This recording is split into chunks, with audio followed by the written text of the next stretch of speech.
Cricket खेळत असताना लोहगावातील एका 11 वर्षीय मुलाच्या गुप्तांगावर बॉल लागल्याने मृत्यू झाल्याची दुर्दैवी घटना घडली। अवघ्या 11 वर्षीय चिमुकल्याचा मृत्यू झाल्याने लोहगावावर शोककळा पसरली आहे।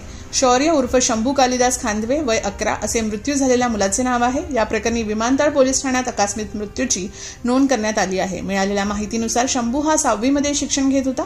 वार्षिक परीक्षा झाल्याने त्याला शाळेच्या उन्हाळी सुट्ट्या होत्या। सुट्ट्यांमध्ये क्रिकेट खेळण्याचा आनंद त्याच्यासह त्याच्या कुटुंबातील भावंडांसोबत घेत होता। गुरुवारी रात्री 7 ते 9 वाजण्याच्या दरम्यान तो लोहगावामधील जगद्गुरू स्पोर्ट्स अकॅडमी मैदानात क्रिकेट खेळत होता। शंभूला खेळताना अचानक पुढून येणारा बॉल गुप्तांगावर लागला।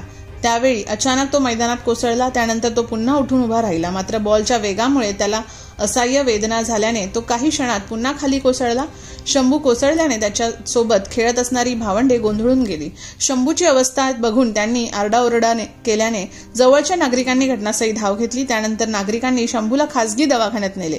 डॉक्टरांनी तपासणी केल्यानंतर शंभूला मृत घोषित करण्यात आले। त्यानंतर शवविच्छेदनासाठी शंभूचा मृतदेह सुसून रुग्णालयात नेण्यात आला। शवविच्छेदन अहवाल आल्यानंतरच मृत्यूचे खरे कारण समजणार असल्याचे पोलिसांनी मिररला सांगितले।